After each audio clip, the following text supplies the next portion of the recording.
Hi, welcome to Good Sports here on the HeraldBulletin.com. I'm Quintin Harlan. I'm Rick Teverbaugh. And this is one, you'll know there's nothing on the shelf behind us because we're removing all objects that can be thrown at each other for this one this week, folks. Safety first. Safety first. This is very important, although we may need a referee, but there's plenty of people behind us if we do. Yep. The debate this week, and yes, we'll do the debate, boxing versus mixed martial arts. Which one's better, which one's more popular, whatever you want to call it. Although right now with popular, I don't think there's much of a contest.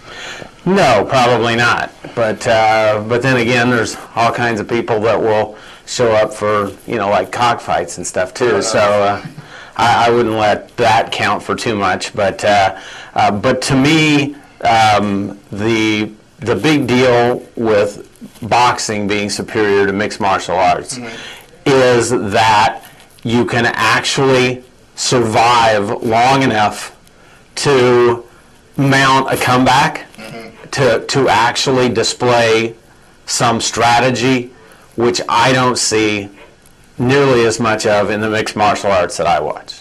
Okay, I'll have to take 2 points here. One, to your point about no big comebacks or anything like that. That's more with paramount of safety being first. We were using 5-ounce gloves in MMA as opposed to the 8-ounce gloves we use in boxing. So I've had my issues with someone taking 17,000 shots unanswered in a boxing match, and the only thing you have to be able to do to continue the fight is hold your hands up and take 2 steps forward towards the referee. MMA, if you take even 5 shots and you aren't intelligently you're defending yourself, you're done. So that's a coin toss. You want to see a guy make the Rocky comeback, pop in Rocky 3 or 4 or whatever, because even boxing referees that watch those will say no referee with his skin will let that happen. The other part is it's still new. A lot of people are still learning. I know a lot of people don't get the ground fighting, the jiu-jitsu or the grappling or whatever you want to talk about. They'd rather see guys stand up and try to bang each other out and knock each other out. And that's all well and good, but there's more. What this has done is proved there's more than one combat sport aside from boxing or wrestling. And it proves that everything is usable in a fight. It's not just, okay, I can either punch you or I can kick you between the legs, and I can win a fight that way. This proves that we can use a little bit more strategy, even if it doesn't appear that way through the highlights with all the blood and everything. Yeah, but I honestly think that that's like saying, okay, we're going to put 2 teams out there on some type of playing field, and you can score by making a touchdown, or you can score by hitting a jump shot.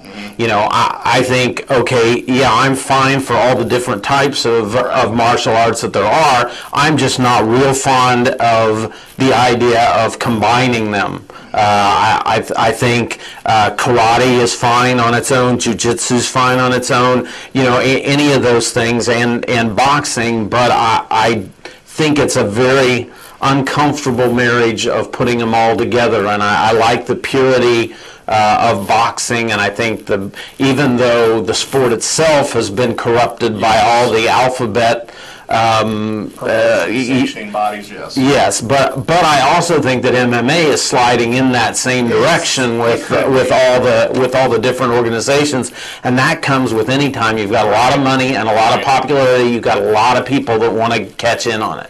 Right now, the big things you have with MMA, you have the Ultimate Fighting Championships. They're still number 1. Strikeforce right now is number 2. Affliction, you don't know if they're going to be around next week because they're still running out of money. King of the Cage is a smaller, more regional promotion. That's your number 4. And then you're trying to basically pick somebody for that number 5 promotion right now. You don't really have, like we said, the alphabet soup mishmash in boxing. Also, as much of a jerk as Dana White, the president of UFC, can be, he's not Bob Arum, he's not Don King. That's true. That's one for MMA there.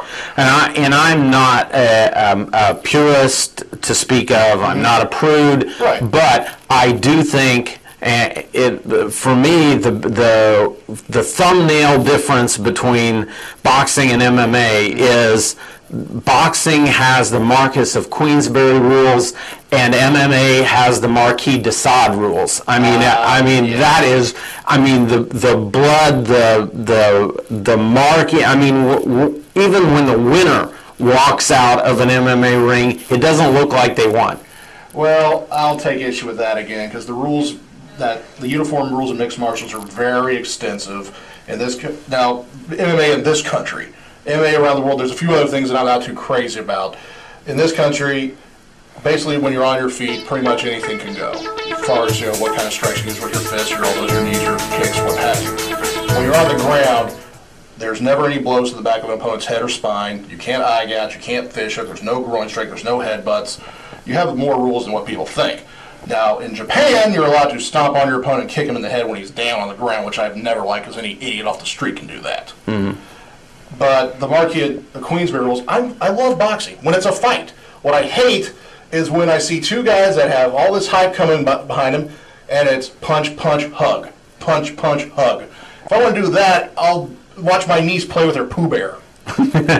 Well, to me, the only valid comparison that the two sports are on even terms is that they're both very risky pay-per-view buys. You know, and I know that this is not. Pro wrestling isn't thrown into this, but pro wrestling is really about the only way anymore that you can be guaranteed your money's worth on a pay-per-view. And it's scripted. I understand the reason why they can do that, but still just looking at value for your cash, and some of these boxing and MMA shows are very expensive. When you look at the thing of entertainment value versus competition value, I'll give you the pro wrestling is the safer way to go for your guaranteed money's worth.